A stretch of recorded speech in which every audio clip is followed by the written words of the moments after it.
The newest flavor from Bluebell, Cookies and Cream Cheesecake Ice Cream, is a rich cheesecake ice cream blended with chocolate cookie crusted cheesecake pieces and chocolate cream-filled cookies. Let me say it again. A rich cheesecake ice cream blended with chocolate cookie crusted cheesecake pieces and chocolate cream-filled cookies. You should grab two. Available in pints and half gallons. If you can't find it, ask for it. At Mayo Clinic in Florida, we're seeing the unseeable. Using advanced imaging technology, our experts can look deeper into the human body, uncovering the smallest of details that would otherwise go unnoticed, leading to more accurate diagnoses and treatments. We're making more possible at Mayo Clinic, because every day we're doing what's never been done. Learn more at mayoclinic.org/possible. Mayo Clinic. You know where to go. For exclusive podcasts and more, sign up at patreon.com/partnersincrimemedia. This week's Law & Order Marathon winner is Carmen Jacobson of La Center, Washington. Carmen will get a marathon decal showing she watched 26.2 hours of her favorite crime show. To be next week's winner, sign up at lawandorderpodcast.com. I'm Kevin Flynn with Rebecca Lavoie and Leigh Bardugo, and these are their stories. You think you know who did it, but you don't know who did it. Law and order, law and order, law and order. It's no ordinary police procedural, baby. It's the FNOG of police procedurals, baby. Law and order, law and order, law and order, law and order. These are their stories, these are their stories. Welcome to These Are Their Stories, the podcast about network TV's most enduring crime franchise and the real-life cases that inspired their shows. I'm Kevin Flynn. Each podcast will break down an episode from either Criminal Intent, SVU, or Original Recipe, and today we're looking at The Mothership, Season 4, Episode 21, Doubles. She's got more talent, more focus. More trophies. A lot more trophies. It sounds like you have a much better chance of winning one next week. With Korey out, you get a bye in the first round. Now you're accusing me. Joining me to do just that is true crime author and the host of Crime Writers On and Netflix's You Can't Make This Up podcasts, Rebecca Lavoie. Hello, Rebecca. Hello, my favorite doubles partner. Oh, that sounds so nice. Except we've Mixed never picked up a racket. No. Not even pickleball. I don't know. This seems kind of a racket, if you ask me. Rounding out our panel is our special returning guest, New York Times bestselling author, Leigh Bardugo. Hello, Leigh. Hello. Thanks for having me back. Oh, anytime. We were just saying off air how you've been traveling the world, pushing your books on the unsuspecting public. The unsuspecting masses, yes. The youths. Yes. The youths. The adults, the elderly, anyone, whether you can read or not, I will sell you my book. Congratulations on The Familiar, your latest fantasy novel. Most people know you as the author of the bestsellers like Shadow and Bone, Six of Crows, Ninth House. But what people may not know about you, unless they go all the way to the bottom of your Wikipedia page, is that you were a singer in a band called Captain Automatic. Rebecca, have you ever heard Captain Automatic? Oh, yeah, I have all of their albums. Oh, great, because I happen to have a clip. Oh, you're a monster. She's got a great voice, right? Oh, my goodness. Now here comes, here comes the harmony. I am never coming back here. That's good, right? You monster. I know George Stephanopoulos wouldn't do that to you on Good Morning America, but I did. No, he would not. He knows I would knock him right down on the set of Good Morning America. I was going to say very humbly that no, I was not really a singer and we were barely a band, but you've gone ahead and proven that without me having to do my little act. So, liar. But Billboard is probably the one chart that you have not topped. And I'd like you to tell me, how do you think your life would be today if your career had gone a different way? Well, I will tell you something. We did play out our weird little band quite a few times in LA, and we did this show at a place that doesn't exist anymore. I think it was called Safari Sam's. And we didn't want to play this show. Our bass player had somehow committed us to this because that's what he did. Shout out to Michael. But we went, and it was the most insanely great show. usually we played for our friends basically and like hipsters in Silver Lake, and they would kind of sit around and sip a fancy beer and stare at us with dead eyes. But this, for some reason, this crowd was like a metal crowd. We did not play metal, and they were so into us. They were screaming. They were dancing. There were these 3 girls who were just like, yeah! And I was on this insane high afterwards, and I turned to Josh, our lead guitarist, and I said, Josh, it's a really good thing we're not more successful because I would be a total asshole. I got the barest taste of being a rock star, like not even like way out on the periphery of being a rock star. And I still was like, I am a golden god. Like I was like, even that little hit was enough to be like, give me more. So I was like, yeah.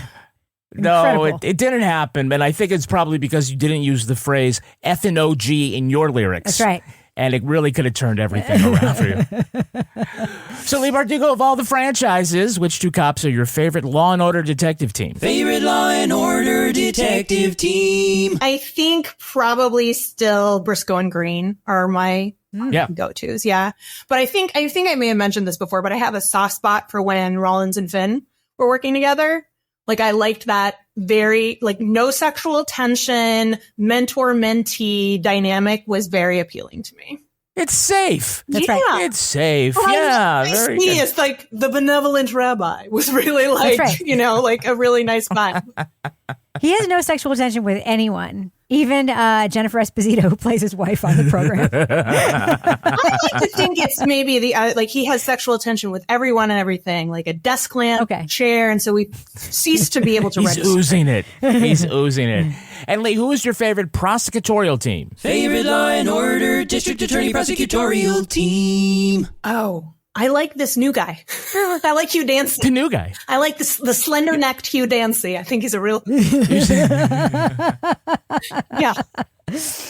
Yeah. I always say that when he delivers his lines, he sounds a little bit like Tucker Carlson. Like always kind of like, but you didn't call the cops, did you? Well, thanks for ruining that for me, Kevin. Yeah. Wow. You're really just coming at me from all corners today. Yeah, that's his American accent choice making that he's doing. He is. He's always kind of like puzzled, like, why am I here? All right, let's take a look at the first half of this episode, Law and Order, Season 4, Episode 21, Doubles. Ranked 5th in the world, tennis player Korey Burke just finished a practice session with lesser-known Allison Hall when she's attacked in the locker room, struck with a baton, and left with a broken wrist. I didn't even know it was happening until I saw Korey on the floor. The tournament starts Monday. Is she going to be able to play? Not unless she's a switch hitter. This guy broke her wrist. Poor Korey. I know how much she wanted to win. Briscoe and Logan are looking for a man with dark hair and a leather jacket. Korey's likely off the tour for several months. Her manager and father, Mitch Burke, shares a threatening letter from an obsessed fan. The detectives put Alan Lovitz in a lineup, but neither Korey nor Allison can spot him. This time, an even more threatening letter shows up, but Alavette says, no, it's not Lovitz. Van Buren asks, who would benefit if Korey got injured? A lower-ranked rival? Allison says they're friends and denies it's her. Lenny and Mike learn Korey sneaks away from her domineering father to hit the bars with Allison, and that leads them to Allison's dark-haired, leather-wearing jacket, club-bouncing fuckboy Mark Kenner. Briscoe and Logan lie that forensics has discovered blood on Kenner's jacket, so he sings like a bird. He says Allison paid him $10,000 to strike Korey. They arrest the tennis player and charge her with conspiracy. Okay, so we start at what seems to be an exhibition match between Korey and Allison on the saddest indoor court ever filmed. The New York Racket Club, yes. Okay, it was for New York natives, so I was wondering what this space was because it's like a racket club, and apparently where they practice, and there's like a high school bleacher situation set up there. What I thought was amazing that the crowd they dubbed was so much larger than the actual crowd they had. Like instantly, you're like, no, like the illusion is broken immediately upon entry. That's right. I think they were like, just we need people on that side. So all the grips, just stand over there. Because they had this huge press pool of like coming up, we got to ask her a question about Ryan, what do you think about, what are you going to do next week in the Slim? Not the Slam, the Slim. No, the Slims, the Virginia Slims tournament. Oh, well, that's a real they just called tournament. it Slim. The Slims, a real tournament. But they also said, I want to get my daughter wants tickets at the Garden. I'm like, tennis at Madison Square Garden? Now when they're playing there was more room at the corner of 85th and Madison. What? Wait, I have a question. Do you know about tennis? Because I don't know anything about tennis. I know a little bit about tennis, yeah. Very waspy sport, but... well, I think it's too soon to tell about the Olympics. Let's just see how Korey does in the Grand Slam, okay, guys? Do tennis players care that much about the Olympics? Because that seemed to be the focus, which seemed like, obviously, we're going to get to Kerrigan Harding, but, like, I think more Wimbledon and, like, I don't know, other big things. But, like, I don't think of it being, like, that being the focus of tennis players. Nope. It's not a huge focus of tennis players. No, it is not. So just more lies Law and Order has told me. Yeah. Well, I mean, I don't know a lot about tennis either, but what we see is, like, they have these several close-ups of the two players who's going back and forth, they're cutting back and forth from one to the other and one to the other, and they're like, oh no, Korey, like, why didn't you do so well? And I'm like, I don't know, but I think I do. Stop hitting the ball directly to the other player. That's not. Why are you doing that? Make them go left to right, you know? Supposed to keep a rally going? That's what they told us. Yeah. I did date a guy in college. He was a couple years ahead of me, and he had the Andre Agassi mullet, like the long mullet. Yeah. And he was a subject of much conversation for this. But when Agassi cut his hair, this guy cut his hair. And he suddenly became hot. It was like, it was just like Agassi did. Reverse Samson. Like the veil had lifted and we were all like, dang! Like he's been here the whole time. Like, it was like he took his glasses off and like. Yeah, that's what it was. It came down the stairs. Absolutely. Absolutely. So there's this scream from the locker room, and I guess that's the international sign for all the guys can come in now. And they find, like, Korey has this open wound on her wrist from being struck there and a bloody nose. It's a changing altitude for she. That's what it is, you know? Yeah. And with the writers, like, just going, like, too far into the sissy space, a Carrie vibe of the bathroom, of the locker room, and they're just like... I wish they'd gone further, if that was what was I wish they'd gone full bucket of pig's blood, and yeah. There you go. Yeah. That would definitely keep her off the court for a while. Definitely. Yeah, so for some reason, Logan and Briscoe are being doubled up by this other pair of detectives for, you know, no particular reason. So our guys talk to the racket club manager, and he says, well, this side door to the parking lot. Well, what about that door there? Where's that go to? Parking lot. There's strictly a fire exit. It's locked on the inside at all times. You couldn't have gotten in through there. So there's no way anybody could get in. And then not a second later, those two detectives open the door from the outside and walk right in. That's what we call police work. Okay. There you go. Somebody put a matchbook in the little thingy, just like we used to do in college, right? So they get a letter from a stalker, so they bring in Olivette. And this is where I get to play my goofy Olivette music. Ooh, we have Olivette music. Olivette, gentle Olivette, Olivette, who's there not today? So she says whoever this is, they're obsessed with Korey. The way he sees it, she changes her running shoes. That's her way of saying hello to him. She waves to the crowd. It's a declaration of love. And if the secret code gets jumbled, any chance he'd become violent? There's a low risk, about 5%. Briscoe and Logan go to the apartment of a guy who tried to get into the locker room in the past, and he is offended that he would possibly hurt her. He takes out this scrapbook of photos and press clippings, and he says, I'd never hurt her. I followed her career since she turned pro. Come here. Look at this. Come here. Oh, Korey Burke, huh? Well, you got everything in here but a lock of hair and her baby teeth. Just looked like somebody who'd hurt her? And I'm like, maybe not, but I'm sure some of those pages are stuck together.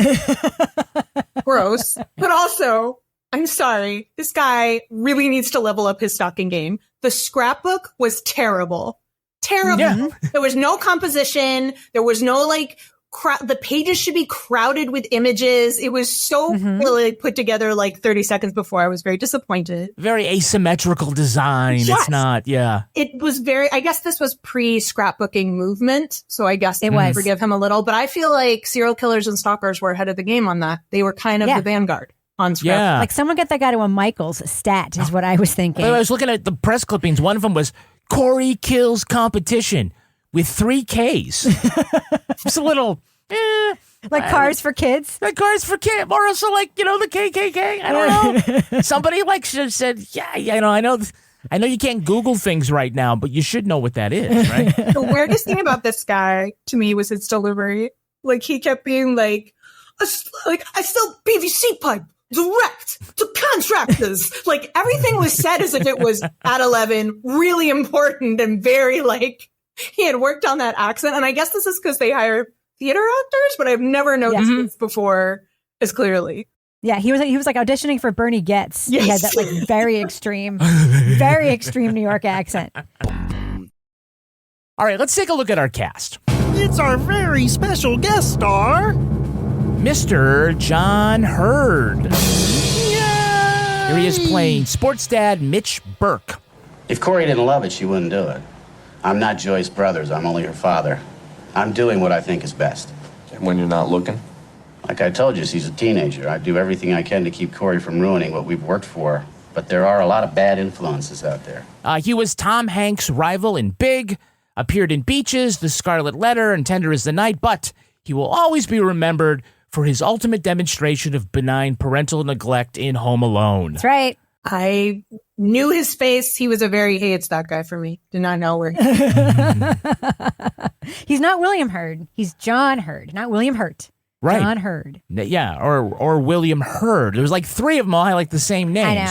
I know. But John was married to Margot Kidder. Really? And separated 6 days later. He was quoted as saying, nope. No.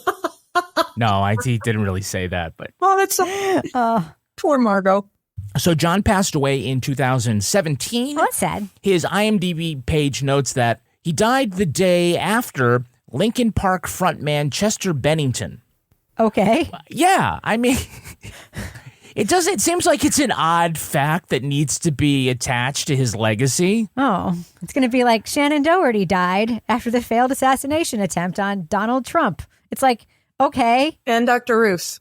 Oh, yeah. Can't someone just die without a reference to someone else's random event? Well, I mean, if you're like me and you say, okay, let's make this more appropriate, you dig in to find another celebrity who died on the same day. Yeah. So years earlier, the movie composer Jerry Goldsmith passed away. He wrote Rebecca's least favorite soundtrack. No. The theme from The Omen. Nope. That's your least favorite soundtrack? Yep. Kevin plays it and walks around the house with zombie hands sticking out and approaches me. Lee, like watch this. Ready? Nope. Rebecca, you need to find, then you have to fight fire with fire. You need to find the thing that cancels out the Omen sound. It's your wagon or Oklahoma, but that can take them down. All right. I'll get on that. It's a good one. That's a good one. And we have a Hey, It's That Guy. Hey, it's that guy. Who is playing Mark Kenner? Is that supposed to scare me? You don't know who you're screwing with. I know people. I know this one. You know this one? Give it to me. It's Holt McCallany, and we know him from Mindhunter. Yes. And it blew my freaking mind, because when I saw him, I was like, I know that face. Wait. That looks like the dude from Mindhunter, but young and skinny. Is this the guy who plays the bad boy killer? Yeah. Yes, wounded? and he's Jonathan Groff's partner in Mindhunter, who's old and white-haired and barbecuing. But he's young and looks like a greaser in this. He was giving major Eddie and the Cruisers vibes. Yes. But I am very into that look. I love Chris Noth. And I was like, I like this guy. I think he was on CSI Miami too. And I remember this because he had some kind of weird thing with Callie and then maybe killed himself in the show. Oh. I think. R.I.P. him. Yeah. Yeah. Holt was also recently the father in The Iron Claw. Yes. Which is just grief porn for wrestling fans. So sad. So sad. He studied French at the Sorbonne, art at the Paris American Academy, and studied Shakespeare at Oxford.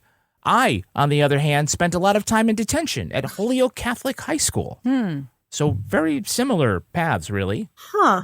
I guess if you're just hot, you just become an actor. You're like, I can do anything. I can do all of these things, but I do all these things to enter this incredibly competitive field that's totally arbitrary and has everything to do with the way I look.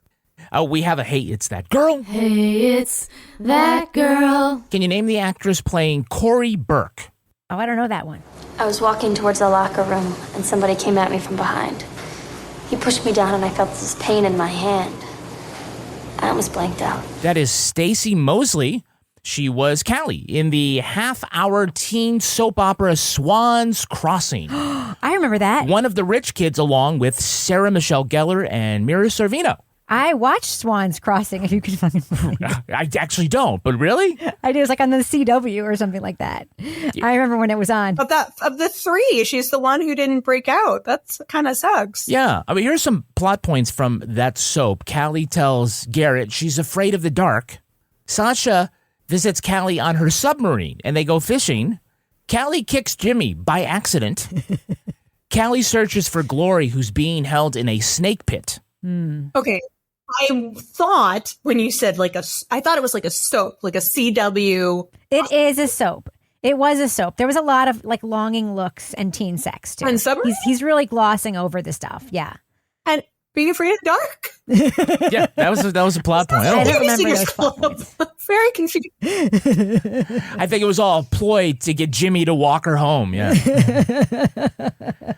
She also starred and directed in the short film We Didn't Start the Fire, 2018 edition. Oh, okay.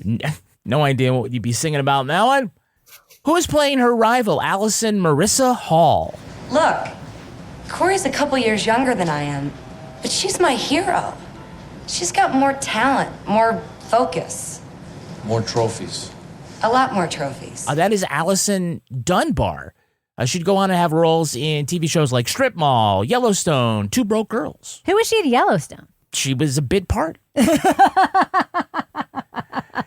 She was previously married to Boston Bruins defenseman Sean O'Donnell, but is now Mrs. Ron Perlman. Oh, really? Yep. Mrs. Beast from Beauty and the Beast. Yeah, he's in so many things, by the way. That's like, he was so young when he was in that, because every time I see him, I'm like, he hasn't aged. And then I realized, wait, the Beast was wearing like a lot of makeup. Why am I aging Ron Perlman from when he was in the Beast and he was probably like 20 something years old or whatever?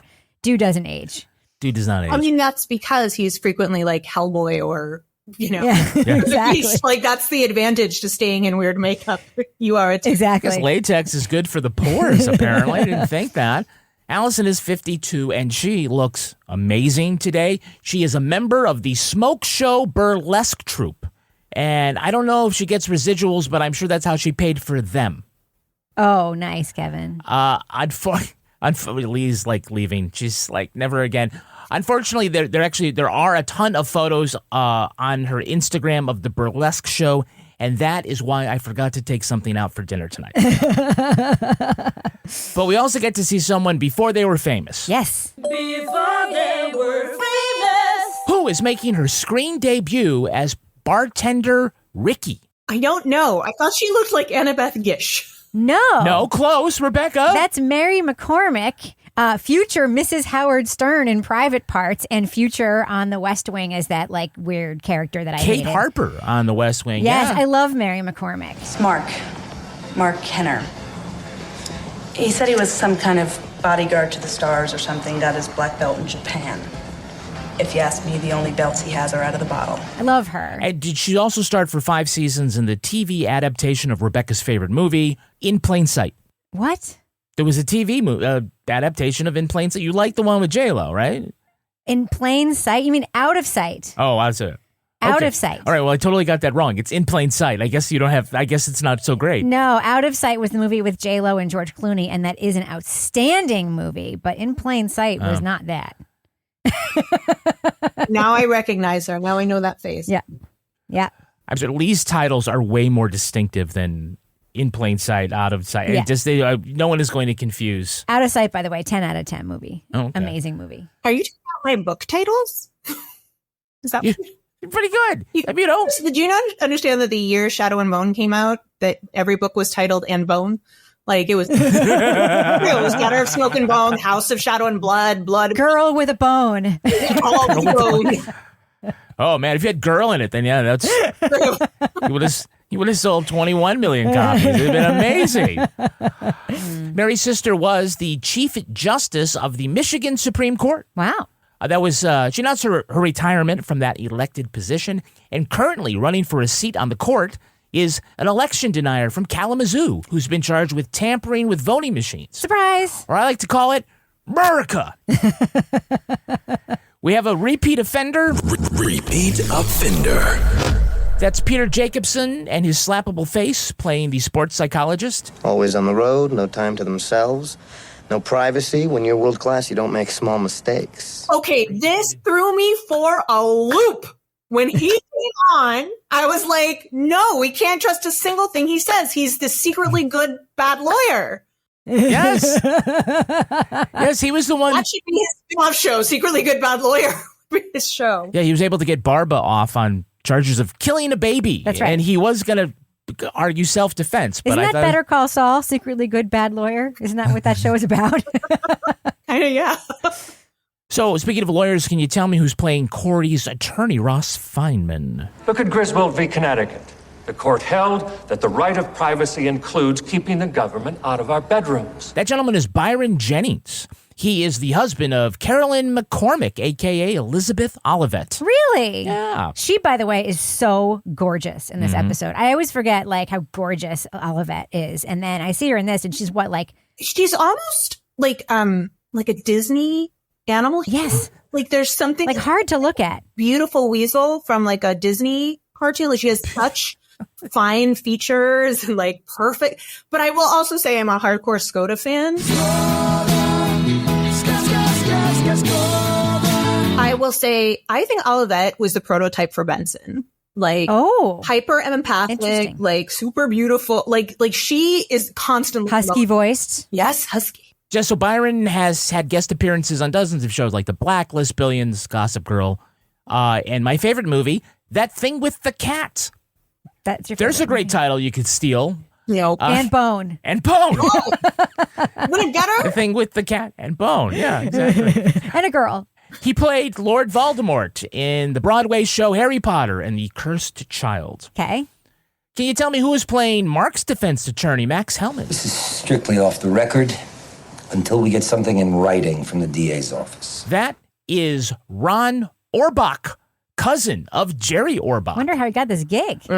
Not certain. But Ron is an actual actor. He played the DMV instructor in Clueless. Oh, really? Yes, you remember that. Of course movie? I do. Famous scene. Mm-hmm. But lastly, do you recognize who is playing hard-hitting tennis beat reporter number 1? Leigh loved the performance. I did. No, I did not. That gentleman is Tony Orbach. Another Orbach. Oldest son of Jerry Orbach. Wow. What happened out there? Corey's drop shot looked too much for you. Hey, that was just practice. His brother Chris Orbach, as you may know, played Briscoe's nephew in season 1 of SVU.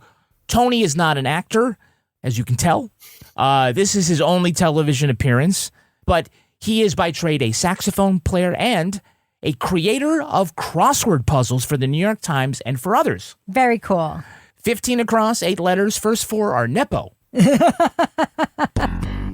Okay, now it wasn't because Chris Noth was always on page 6 for fighting with fashion models in nightclubs, or the fact that he got into a fist fight with Michael Moriarty in the season 2 rap party. But it was that they wrote Logan out in season 5 because they had trouble writing dialogue for both him and Briscoe. They're too much alike. Now, no writer we've ever had is more qualified to weigh in on this. So, Leigh, why is it important that your characters be different from one another? Deep, technical. Just so people can tell them apart, Kevin. That's the secret. I know Noth is gross, but he is so handsome in his youth. So very handsome. And I never, I remember watching Michael Moriarty when I was a kid, when my mom would watch this show and being so how is this person on television? Because he looks like an old baby. And I thought it was confusing to me, it was a confusing moment. And now I watch him and I know all of this stuff. And it's so strange to see him playing so mild-mannered. It feels like a cover at this point. Yeah. Yeah. Oh, yeah. Oh, we'll talk about Michael Moriarty in the second half. He's Absolutely. Nuts. Spoiler alert. Don't say. So Sports Dad Mitch is running the corporation that is Corey's career. And he says he's trying to save an endorsement deal, and so that a soft drink company wants to put their logo on that headband. Sorry to drag you down here, but I've got to meet with these lawyers from a soft drink company. They want to put their logo on Korey's headband. And you know who I think should be sponsoring her? Band-Aid. Very fun. Ouchie, right? Yeah. Do you remember Bactine? I feel like Bactine. What? Brought to you by hydrogen peroxide. Yeah. Not actually good for you. Not good for open wounds. Yeah. Oh, okay. Yeah. Good to know. Important public service announcement, friends. Also, Neosporin. Use it sparingly and almost never. That's their new motto. That's right. Use it sparingly and almost never. Traps the germs under the slime. No. A thing I learned. No. I'm one of those who travels with Neosporin like in my kit all of the time. It's okay. Use it sparingly. Sparingly. Like it's like vermouth in a martini. Use it sparingly. You want a super dry Neosporin scab, I guess. And you lick it just to make sure. Lick it and garnish it with a little bit of lemon zest. So the detectives suspect that Allison might be behind the attack, so they think that the muscle is her booty call, Mark Kenner. He's a bouncer at a club, and they go there to question him. And you know what happens when they pull him away from bouncing? What? All the ugly chicks got in. Oh. Hey, hate the game, not the player. I'm just saying you know it. Kevin. You know it. And the nerdy guys. I have never waited in line for a club, sir. So you just of course. Scotch. I do need to bounce back to the bartender being like, he had a leather jacket and a black belt from Japan. And I was like, is it Steven Seagal? Like, special guest star Steven Seagal. Now he's in North Korea making friends. Yeah. Wonderful. By the way, Kenner had some really great dialogue. He said, So I tossed her around the sack a few times. Big deal. Okay, Mike Hammer. Weird visual. Neither sexy nor scary, actually. Sounds like she's like a puppet. She's just like one of the extra tennis balls that you put in the sack a few times. What was the thing Lenny said? He has tennis balls between his ears. Felt like a real missed opportunity.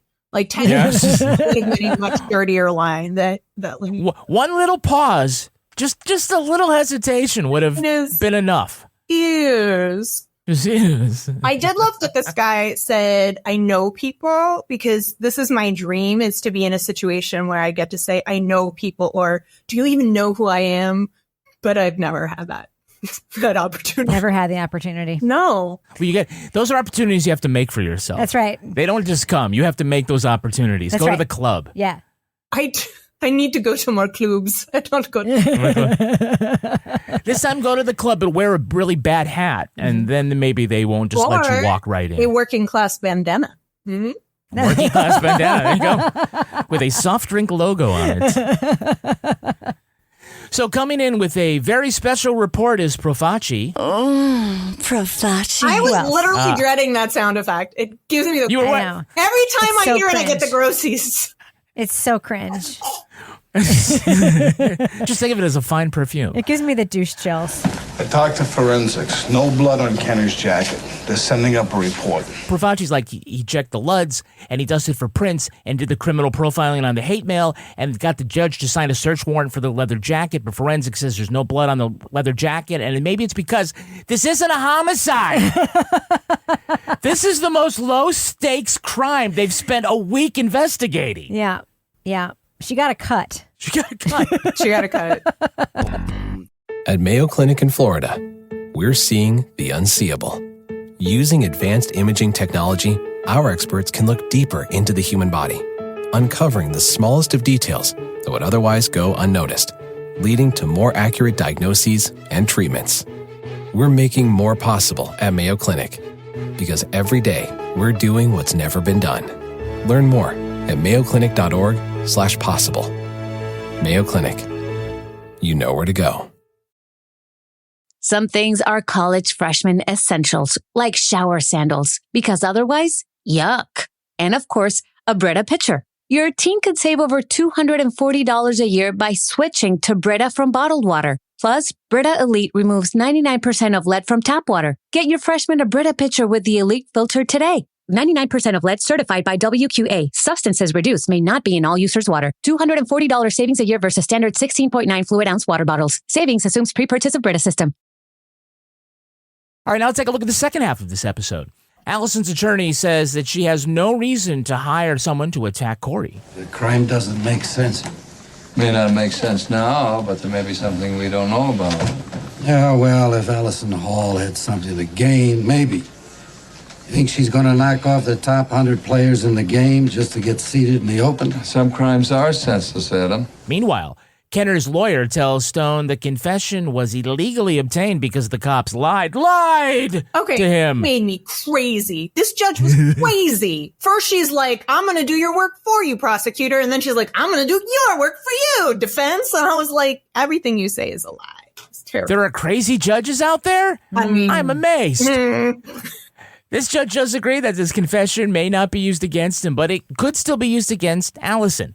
Korey says that she told her father that she wanted to quit tennis and seems all too forgiving of Allison. Kincaid wonders if Mitch is behind his daughter's attack. They'd lose millions in endorsements from soft drink companies if she were a quitter, but if she were a victim, it's clear the last thing Mitch would do is let his daughter leave the sport. Claire learns that Korey had a series of small accidents and injuries in the recent past, and a sports psychologist that she'd been seeing urges his client to journal their thoughts. Stone has no cause to subpoena Korey's diary himself, but he lets Allison's attorney know that there may be info in there that's beneficial to her client. Slimy. The journal reveals that the star athlete is under enormous pressure from her father and just wants the regular life like Allison has. It also shows that Allison paid Kenner for the attack.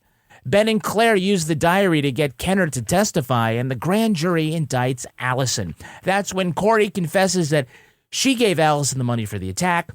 She says it was the only way she could leave the sport and still keep her father's love. Or wait for him to go to Paris on Christmas. All right.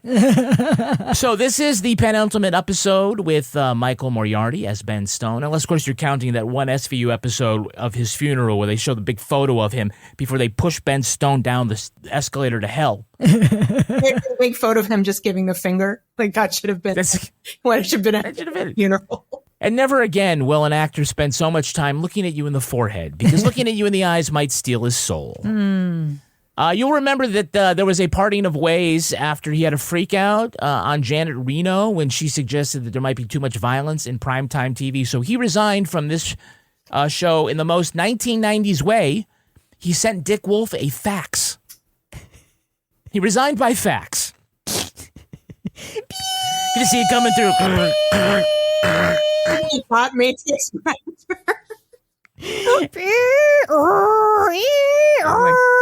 I quit. It was like, upstairs like, I loved when he said, young man, you're going to prison. Young man, you're going to prison? Because we hadn't had like a sir or a young man through the whole thing. You've got nothing to tell us, sir. I'd rather hear it from your daughter, sir. That's not the only thing involved here, sir. Really feel like somebody from our generation should do like a YMCA mix with him doing the young man's. So good. So Korey's career is on hold. She's injured. But when Kincaid goes to visit her, she's not wearing the sling. And then in the next scene, she's wearing the sling again. Yeah. Oh. Little interesting, Are you right? saying it's just bad continuity, or that like she I don't know. How injured could she really be? Yeah. You know, it was she a could little lift that tepid. spoon, you know. She could. Yeah. But during that visit, they sit together and Claire pours herself a glass of orange juice. Like, that's not like a typical, let's sit around and can I get you some orange juice? Would you like no pulp or some pulp? I want only pulp, no juice. Only pulp. Don't you know who I am? Why didn't she just start losing games? Like, why couldn't she have done it like she was, fixing it for gambling? Like, where it's like, like, why not just ease off a little, be a little slower, have a couple more crappy serves, like lower her rankings. So I feel like that would have been much easier than hiring. She's doing it for daddy's love, Leigh. She's doing it for daddy's love. This is the way to do it. Would have her daddy still love her because it wouldn't be her fault. At one point, her dad is basically like, I wish her mother could see her now, which definitely gave the impression of like, she was a real loser, like 40. Her mom died not even knowing that kid had any potential at all. Yeah. Yeah. So disappointed. She was a real fat baby. Look at her now. He says to Ben Stone, he's like, haven't you ever been the best in the world at anything? And I want Michael Moriarty to be like, yes, being an asshole. Like, I'm the best in the world at being a douche canoe. I'm going to escalate the hell out of this, and then I'm going to beat Chris Noth in a fist fight. I actually don't know who won, and I would love to know. We won. Yeah. We all won. Yeah. I mean, we can guess. Chris Noth is like big. Yeah, you know Michael Moriarty started it, though, right? Yeah. Moriarty is like 8 feet tall, though, isn't he? When he was standing next to I don't know. I was like, he looked like a Yeti. Like, he was so tall. But he looks like a giant baby, as you pointed out, an adult baby. Paul Sorvino had to break it up. It was just this is so weird. Is that true? And he's like, have you never been the best at the world? And Ben Stone, meantime, is just looking at a pie plate off camera. Amazing. Every part of it is amazing.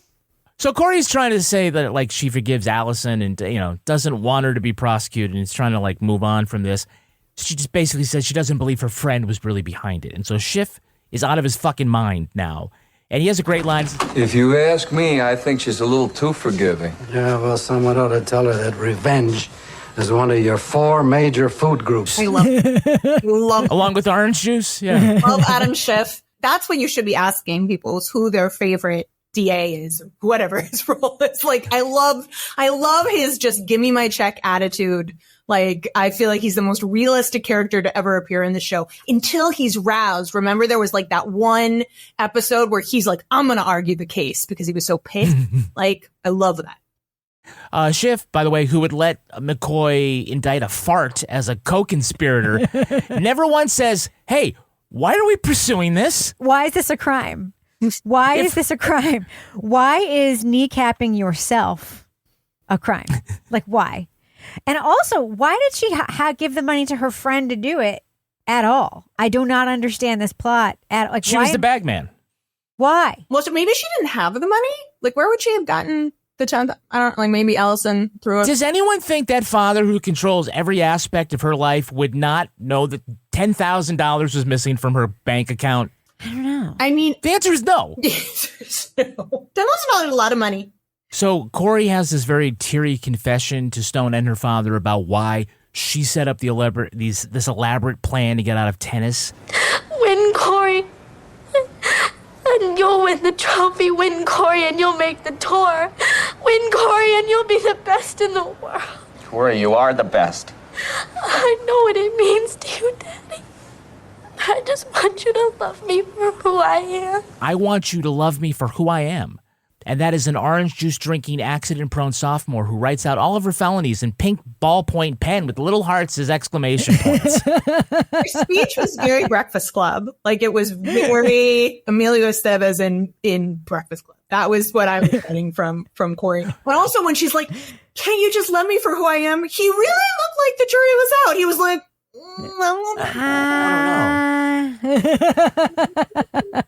But who are you? Yeah. And then this is what happens when you spill paint in the garage. This whole thing with the diary terrified me. Did you guys follow that art friend saga? This was absolutely. And that whole thing put the fear of God into everybody I know, because all of their text chains, and I was like, everybody get on Signal now. But the idea of your diary being brought into court?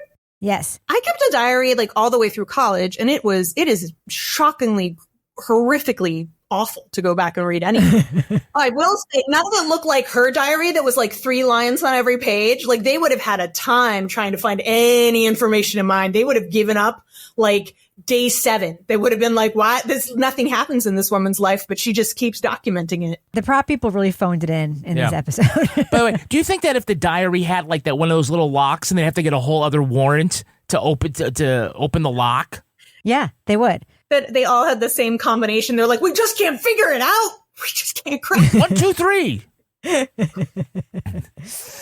So throughout this case, Stone and Kincaid keep saying to each other, I don't think she should go to prison for this. Then drop the charges. You're the ones who could do that. You have the power. You have the power. You're the only ones who have the power. We don't have anything else happening. So instead of going to jail, she gets 100 hours of teaching tennis to the underprivileged. Oh, my God. I hope I get 100 hours of teaching underprivileged people to mix audio. That would be then I would just commit crimes left and right. Get away with it. Yeah. I feel like if McCoy had been prosecuting, he would have been like, I'm going after Big Racket. I'm going to go after them because they're the ones to blame. But I will say that clearly the problem with this case is that they had the wrong prosecutors involved. Instead of having Claire Kincaid go after tennis players, they really needed Serena Sutherland. Is this because I'm a lesbian? Kevin! So very arbitrary. Okay, people, let's talk about clustomers. A clustomer is what happens when marketers fail to personalize their marketing, grouping customers with different behaviors, different interests, motivators, purchase patterns, you name it, all into one tangled mess. But with MailChimp, marketers can untangle that mess using real-time behavior data to personalize every email you send. Turn clustomers into customers with Intuit MailChimp, the #1 AI-powered email marketing and automation platform now with SMS. Have you ever considered buying a master tool set? I know, the cost can be crazy and the financing can leave you with years of payments. But Mega Mod sets from Gear Ranch are different.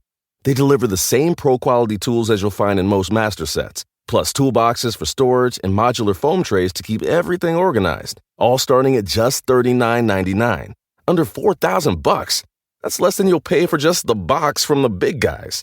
See the value in every Mega Mod set. Shop now at GearWrench.com. The South Dakota Stories, Volume 7. My trip to South Dakota was the best summer ever. Now I don't need to go to Mars, because I've been to the Badlands. And I caught a bigger walleye than Dad when we went to the Missouri River. Then I rode my bike through these huge rocks called needles. Ooh, I also saw my first herd of bison, even a fuzzy furry baby one. I can't wait to go back and see more. There's so much South Dakota, so little time. All right, let's take a look at the real-life story that inspired this episode. It's time for Rip from the Headlines. You think you know who did it. You think you know who did it. But you don't know who did it. You don't know who did it. Rip from the Headlines. This episode is inspired by the attack on figure skater Nancy Kerrigan. She captured the bronze medal at the 1992 Winter Olympics and seemed a shoo-in for one of the 2 slots in the 1994 Games. All she needed to do was to succeed at the US Figure Skating Championships 1 month before the Olympics. After finishing a practice session, a man struck Kerrigan in the thigh with a baton, then fled. Her injury forced her to withdraw from the contest. Suspicion quickly fell on her Olympic replacement, Tonya Harding. The press painted Kerrigan as a beloved victim and Harding as a scheming opportunist.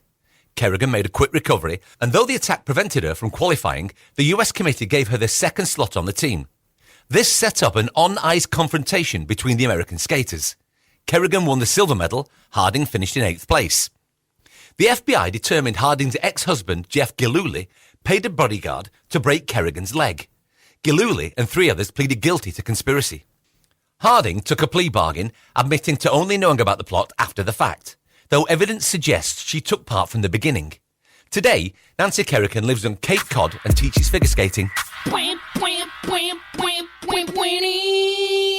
So, Leigh, if this had been 2 men, do you think the focus would have been more about the violence involved and less about the soap opera? Oh, that's a really interesting question. Potentially. I do think it would have obviously been framed differently. And figure skating, you know, the way women, especially at that time, were like the necessity of presenting in a very particular way and having this sort of hyper feminized image, the idea of being, you know, graceful and dancer-like as opposed to more athletic. All of those things, I think, were part of this kind of media framing of the perfect princess being struck down by, you know, this kind of all about Eve almost narrative. I was, you know, young when all of that happened in the olden times. And I remember buying into that narrative and buying into that without sort of understanding why they would frame that way. Kerrigan seemed to have quickly lost some of the goodwill by making less than sportsmanlike faces while receiving her silver medal. Yep. And then, after being paid $2 million to attend a Walt Disney World parade thrown in her honor, she was caught on a hot mic saying, "This is dumb. I hate it. This is the corniest thing I have ever done." Rebecca, Defend Disney World. I just actually saw that video the other day. For some reason, it came up in my feed. I don't know why.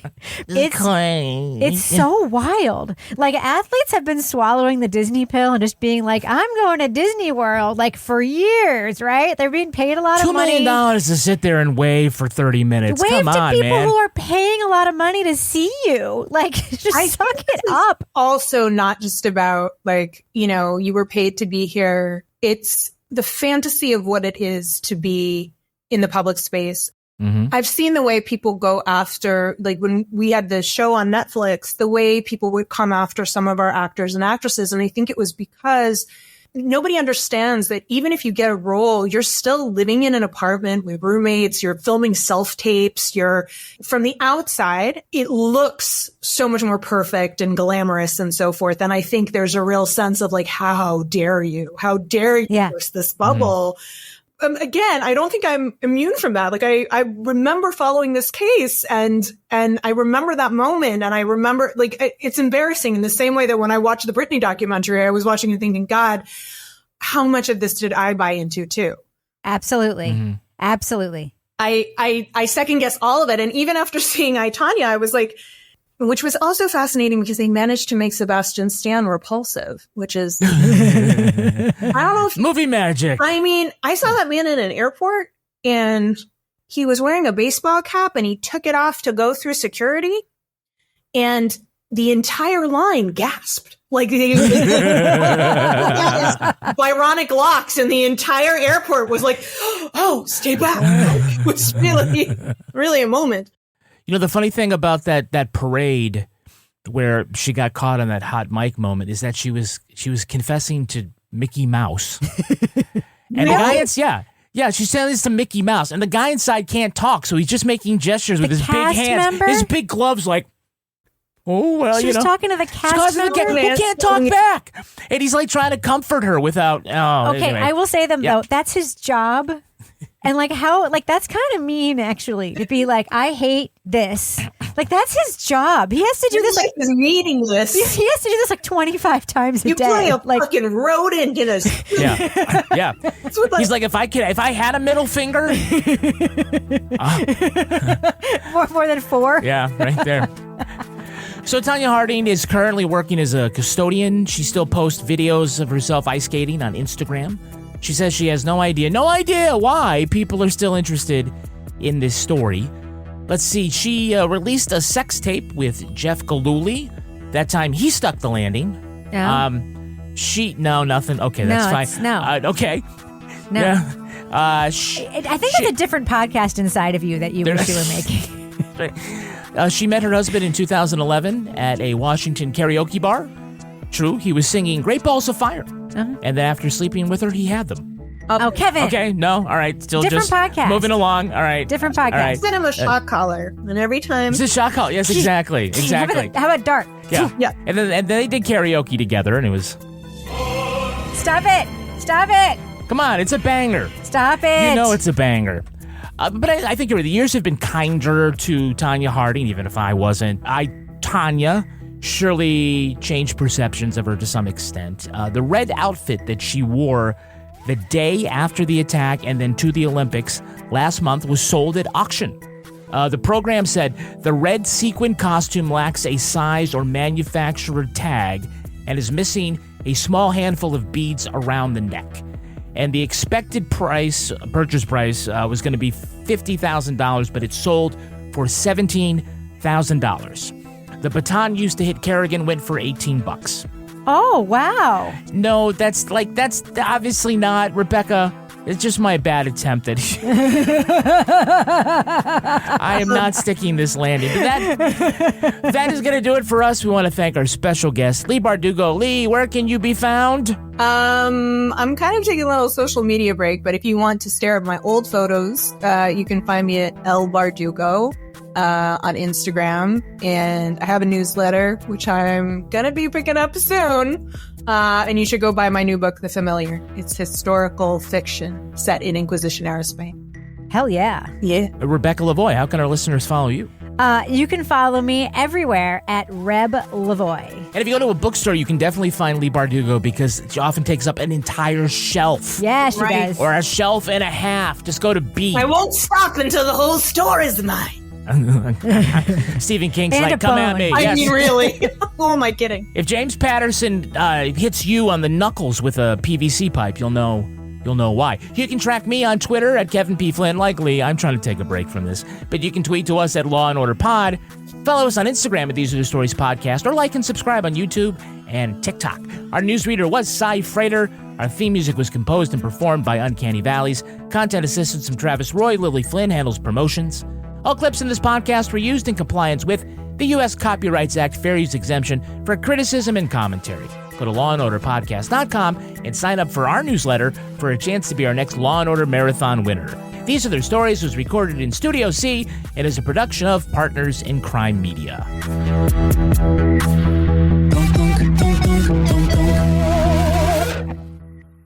Partners in Crime Media. Okay, people, let's talk about customers. A customer is what happens when marketers fail to personalize their marketing, grouping customers with different behaviors, different interests, motivators, purchase patterns, you name it, all into one tangled mess. But with MailChimp, marketers can untangle that mess using real-time behavior data to personalize every email you send. Turn customers into customers with Intuit MailChimp, the #1 AI-powered email marketing and automation platform now with SMS. Have you ever considered buying a master tool set? I know, the cost can be crazy and the financing can leave you with years of payments. But Megamod sets from Gear Ranch are different. They deliver the same pro-quality tools as you'll find in most master sets, plus toolboxes for storage and modular foam trays to keep everything organized, all starting at just $39.99. Under $4,000. That's less than you'll pay for just the box from the big guys. See the value in every Megamod set. Shop now at GearWrench.com.